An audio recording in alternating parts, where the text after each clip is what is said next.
Hi, this is Carolyn, and I'm here with Aaron, and we're going to discuss tonight rules that maybe beginners should know or that everyone should know.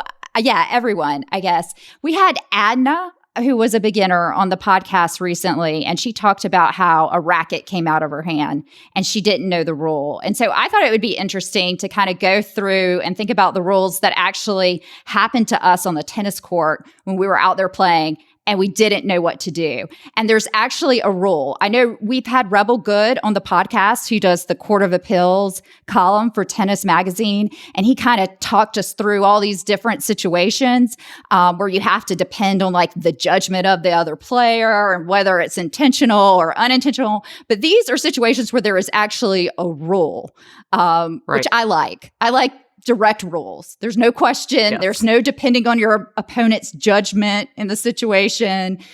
There's no let questions. These are just rules. So the first one that I thought we should talk about is the racket comes out of your hand when you're playing. This is the rule that Adna brought up.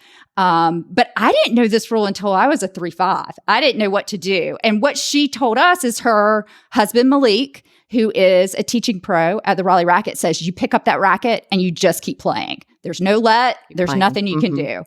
Did you know that rule, Aaron? I don't think I did know that rule specifically. But I think so. One of the things I felt, I loved our episodes with Rebel Good, but I did feel like, a lot of what we talked about with him were like crazy situations, and there was some gray area, right? Yes, a lot of it was a lot of like, gray area. Adult rec tennis should always err on the side of like not your opponent being right, but like courtesy, right? Yes. Didn't he say courtesy was the foundation? Yes. I think he said that courtesy is the foundation of adult rec tennis. And so, but courtesy is very subjective. Yes. Yes. Right? Our People courtesy is very different than other people's of courtesy. definitions of courtesy. Yes. Exactly. Like I talked about before in a captaining episode, I've given other teams like, yeah, we can replay that match some other time that's not part of our schedule, thinking that they would do that for us in the future. And then when I asked them for a favor, they were like, absolutely not. You right. know? So yeah, that's that like courtesy maybe not being reciprocated. But okay, so back to that, the racket being out of the hand. I would say I don't think I knew that specifically, but I also go back to our episode with Rebel where I learned a lot about hindrances. So couldn't someone call a hindrance? Maybe? Well, I know you can't call hindrance on yourself. I suppose your opponents could say, you hindered me. They can't necessarily take the point. I think in that situation, you would have to replay. No, it's actually probably start that point over. No, there's nothing. You can't. So this is actually a rule. This is why this is interesting. Okay. Is that you can't hinder yourself, so that applies. But they say it's just part of the game. Mm-hmm. So no one can call anything. Interesting. So they can't call a let. Oh. You can't call a let. They can't call a hindrance. Okay. You just have to keep playing. So even though it may bother you as an opponent when someone's racket falls to the ground as you're getting ready to hit a shot, no one can call anything. And it's actually in the rules. It doesn't make sense to me. It doesn't make sense. But that's part of the thing. I wonder if they came up with that specifically because it's an piece of equipment. Like, I wonder if but then like shoes would be equipment or I don't know. That's interesting. Yeah. It only says racket specifically? It says racket specifically that no one can call a let. Interesting. Yeah. So you just pick it up and you keep playing. Okay. And if the other side says anything, it's like, sorry, it's a racket. We don't know why. We don't really understand it. Right. But there's nothing anyone can call. Yeah. So typically what would happen at our level is someone's racket, let's say you and I were doubles partners and we were playing and our opponent's racket flew out of their hand. Typically what would happen at our skill level is we would mess up and hit the ball in the net because we would be distracted, right? For sure. So most people would say like, we have to replay that point because your racket came out or I was hindered or whatever. But you're saying that nobody can call it. You just have to play through. Yes. That's so fun. Yes. Yeah. But see, it doesn't really make sense. But okay, here's another one. See if this has happened to you. So let's see. Okay. This happened to actually my husband recently. So this is a 4-0 court. This happened. But his partner, hit a volley that also hit his thumb. So it hit part of the racket, but it also hit the his partner's thumb, and it went over. Right. And it was a winner, but because it hit part of his body, he lost the point. And so the opponents asked, hey, did that hit part of your hand? And he was honest and said yes. And then everybody was like, well, what's the rule if it hits the hand plus? Yeah. And you're supposed to concede the point if it hits any part of your body. Okay. But that's something that most people don't. So you're supposed to say. Yeah, like I questioned it. It's like calling a double on yourself. Yeah. Yes. So that's another one. Yeah, right? It's like you have to call a double on yourself, even if it's blatant. Like a double bounce. You don't call it on yourself. A double bounce, yes. A double bounce. I'm sorry. When I say double, I mean, yes, a double bounce. But anyway, let's get back to the other one. So that's interesting because that totally goes to your opponent has to be honest, or the person that hit the ball has to be honest. Because again, at our level, well, at any level really, but mostly at, 4-0 and below, there's a lot of times where we use, like there's a running joke where we say we used the whole racket, right? Yes. So it could come off and be a shank winner.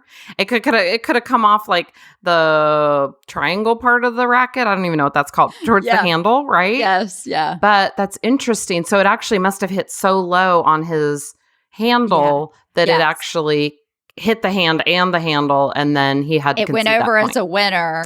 Interesting. And he was honest and conceded it, but there was that moment of, wait, is that right? Is that the rule? Does it matter that it went over? Right. Does it matter that it hit part of the racket and my hand?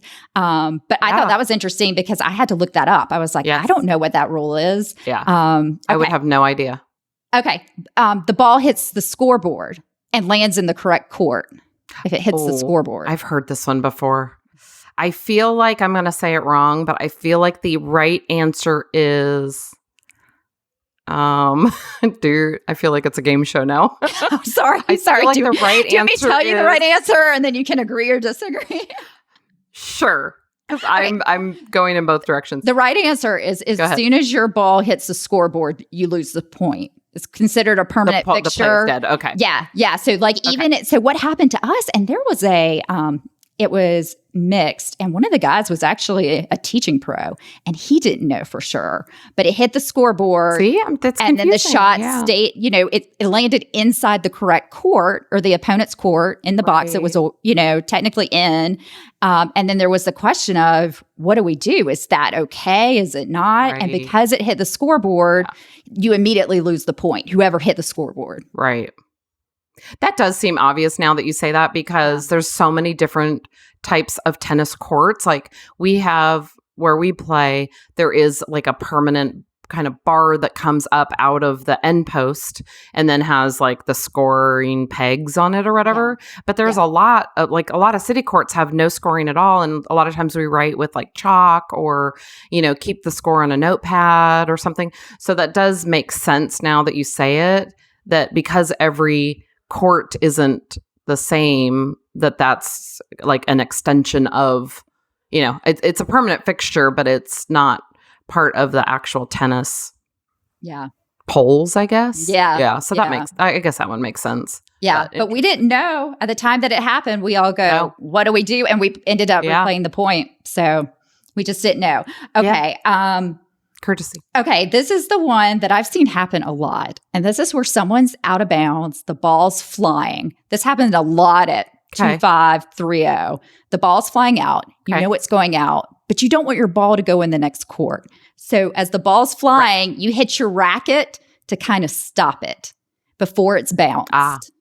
And so you can't do that. You can't, you can't catch the ball out of bounds. It hasn't bounced yet. Where people catch it because they know, hey, it's a foot behind the line. They catch the ball or they stop it with their racket. I've had that happen at States watching a match, and someone did that because they knew it was flying out. They didn't want it to go to the next court. And the rule is, you got to let it bounce. When you touched it and you didn't hit it back, you lost the point.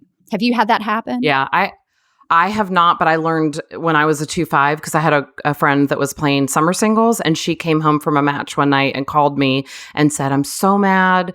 My opponent, same thing. The ball was flying out. It was never gonna, it was no chance of landing in, and it was singles. She didn't want to go chase a ball somewhere. She was tired, which I totally understand as a singles player. And so she caught it, and her opponent was like, that's my point. You cannot do that." Yes. So I did learn that one early on, but only because I had it happen to a friend.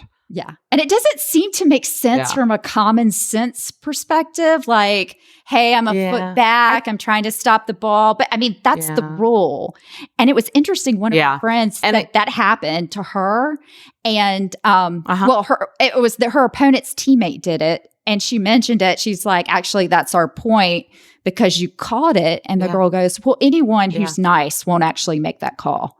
And but her point but was that's like, a lot of the rules. Are we playing by the rules or not? Like, I know. That's hard. That gray area. Yeah. Yeah. Where it's an actual rule. Remember, if you catch it, you lose, you lose the point if it hasn't bounced. But then to hear someone say, well, you can't really call it, is hard because then it's, it's just hard. I know. And it's not courtesy. I have a theory. I think it could be proven that if every rec player actually knew the rules, there would be almost zero fighting.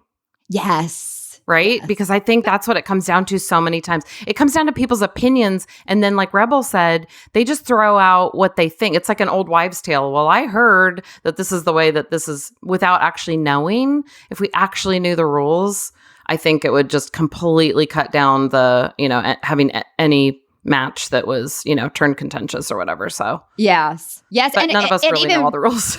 No. And it's hard, because, and then this weird situation happens. I mean, how many people actually pull out the rules? Nobody does that. We say, let's play a let. Nobody. And do it again. And, or someone gets mad or, something like that. But nobody, I mean, very few people read the rules. It's kind of, you learn as you go. I know. I think. But these are things that actually happen. We didn't know the rules. Yeah. I captain a lot, but I normally read the rules for, like, sometimes they'll change season to season just in our immediate area.